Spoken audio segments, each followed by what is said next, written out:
How did you prepare for your roles as vaudeville performers? Ayan, medyo light naman, sayaw-sayaw naman tayo. Can you recall a certain moment while taping these scenes that you won't forget? Kamusta ang pagiging vaudeville ng mananayaw? Kami ni Sanya, bago pa man kami magsimulang mag-taping para sa Pulang Araw, nagkaroon na kami ng tap dance classes. Dahil ako po ay first time ko pong sasayaw ng tap dance. Kung hindi ako nagkakamali, pati si Sanya, parehas kami. Kaya minsan kapag nagre-rehearse kami na may music, tapos magtitingin na kami, ano ba yung ginagawa natin? Kasi, pero ang saya ng experience kasi sobrang lapit sa puso ko si Sanya and we both experienced something for the very first time na magagamit namin sa trabaho at sa karakter namin dito sa Pulang Araw. Kaya, very memorable din sa akin ang vaudeville at ang tap dance. Para sa akin naman po, nung umpisa talaga namin, maganda rin po na nangyari na buti na lang si Barbie Fortesa talaga yung kasama ko. Napaka-husay. Kapag may nakalimutan, Barbs, ano nga yun? Ganon. Pero masarap lang sa pakiramdam na nagkaroon kami na para, challenge kasi ito sa amin pareho, na wala kaming idea sa pagta-tap dance. Ang mahirap pa dito, siguro pinaka naging challenge namin dito, is kung paano kami magta-tap dance, kumakanta habang nagta-tap dance, umaarte habang nagta-tap dance. Kailangan ng emosyon. At depende sa emosyon kung anong ilalabas namin habang nagta-tap dance kami. So, yun yung pinakamahirap talaga dito na hindi siya biro. At first, akala namin ang bilis lang ng tap dance, parang paa-paa lang. Na-realize namin, mas mabilis mag-hip-hop. mas mabilis, sabi ko nga last time, parang pwede po ba sumabak na lang ako sa gera? Parang mas mabilis yung gera kaysa dito sa tap dance. Ganun yung feeling. Pero masarap sa pakiramdam na meron kaming bagong natutunan para dito sa show na ito. So yun po. Grabe, nag-perform kayo sa loob ng performance. Parang doble-doble perform inside the... Grabe, ang galing. Nakaka-excite. At napanood ko konti kanina habang nag-rehearse. Kaya naman, excited na akong makita niyo rin lahat. Okay, ngayon, isang tanong ulit para sa lahat. Mula kay DJ Yoko Chang. So sabi niya, this family drama tells stories of courage, sacrifice, and hardships of every Filipino family. And when you read the scripts and portrayed your role, how was it? Ano yung naging impact sa inyo ng series na to, personally? Siguro, na. Tama naman. Si Hiroshi. Siguro yung natutunan ko dito, aside from yung Japanese language, yes, I think yung resilience, dahil dito sa teleserye na to, kumbaga, war yun diba? And I think now, yung mga problema ngayon natin, parang paminsan, kumbaga, nasa-stress tayo na may problema tayo, but actually, during the Japanese period, mas malaki yung mga problema nila. So I think, through this teleserye, matututo tayong lumaban, yung gaya na sinabi ni Alvin Pina, yung resilience, and, ayun.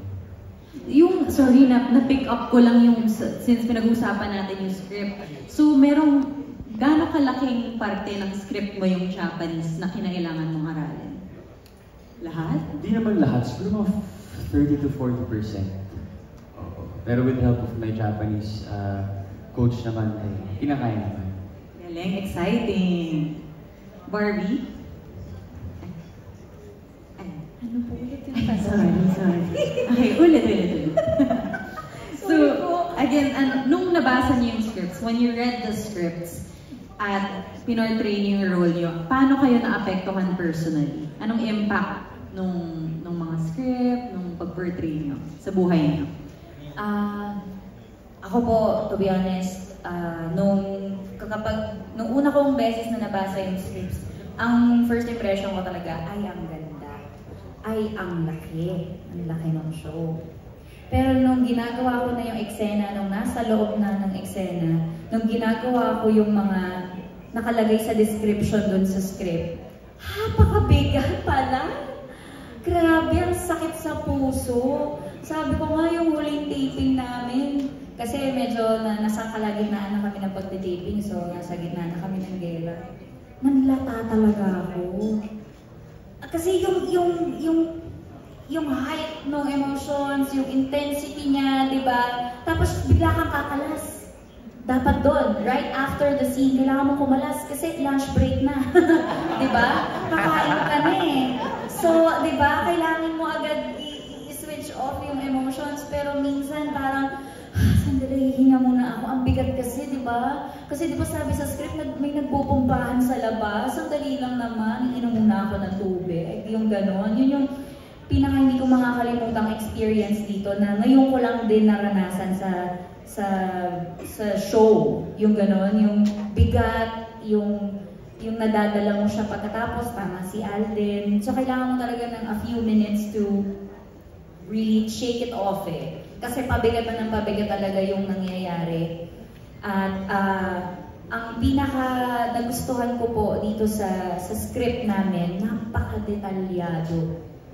Lalo na yung mga, accurate po kasi talaga eh. Kasi even yung mga events, if I'm not mistaken, may mga footages din kami may ipapakita dito na nangyari po talaga noon. Kaya ganun siya, kaya talagang binabasa ko yung description niya. Kasi may mga eksena na kaunti lang yung dialogue, pero mas mahaba yung description para mas ma-visualize mo siya, mas makita mo yung eksena pag ginagawa mo na. Kaya yun yung maganda sa script namin. Kaya lagi ko siyang hawak, lagi ko siyang binabalikan, hindi isang basahan lang, kada may eksena ako, binabalikan ko palagi para hindi ako mawala.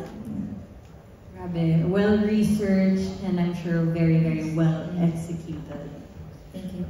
Yes, ako naman po, as I read the script, parang syempre kahit na fiction yung ginagawa natin, meron mga maliliit na eksena or sometimes the whole scene that was derived from a personal anecdote of somebody who lived during the World War II era.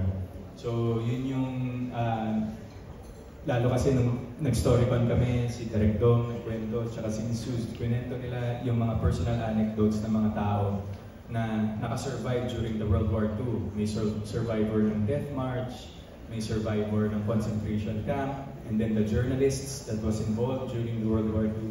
So, kaya ako, when I read the script, kahit na fiction siya, I always treat it as nangyari talaga. Para at least as an actor, yung effect ng mga lines and ng mga eksena sa akin, ma-deliver ko ng maayos. Kasi, what if yung eksenang palang yun is isang kwento ng isang tao na talagang na-experience yung kwentong yun? Parang ang unfair naman na hindi ko nagawa yung aking trabaho bilang isang actor na ma-deliver ng tama yung eksena. And sobrang daming life lessons dito, sobrang daming realizations at the end of the day. Yun nga yung kagaya ng sinasabi nila at sabi rin ni Barbie kanina. On and off ka dapat as an actor eh. Pero ito, meron kang nabibit-bit pa uwi. Nasa kotse ka, natulala ka sa isip mo lang lalo pag nakukunan namin yung mabibigat na eksena. Naranasan ito ng mga kapwa natin Pilipino ng mga panahon yun. Kaya this is a way of honoring them. This show, Pulang Araw, is a way of honoring those people who have survived and fought for our freedom. At ikaw naman, Sanya? Sa akin po, totoo yun, no? Ang dami natin na-experience dito sa World War II. Talagang masaklap yung pinagdaanan nila. Kaya nga nung nabasa mo nga itong script, talagang, alam mo, habang binabasa mo yung script, ramdam mo na sila eh.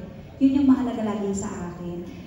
Siguro malaking bagay din sa akin na I was given a privilege na makausap natin yung mga comfort women ng personal. So, habang nagkukwento sila, ramdam na ramdam mo yung sakit ng pinagdaanan nila. Katulad ng sinabi ko kanina, sobrang sariwa pa rin sa kanila yung sakit na naranasan nila ng panahon ng digmaan. So, malaking bagay ito na talagang ma-share natin na sana ay marami tayong patutunan. Marami rin palang bagay dito na minsan may mga problema tayo na akala natin sobrang bigat pero hindi natin nakikita na may mas mabigat pa palang pinagdaraanan ng ibang tao.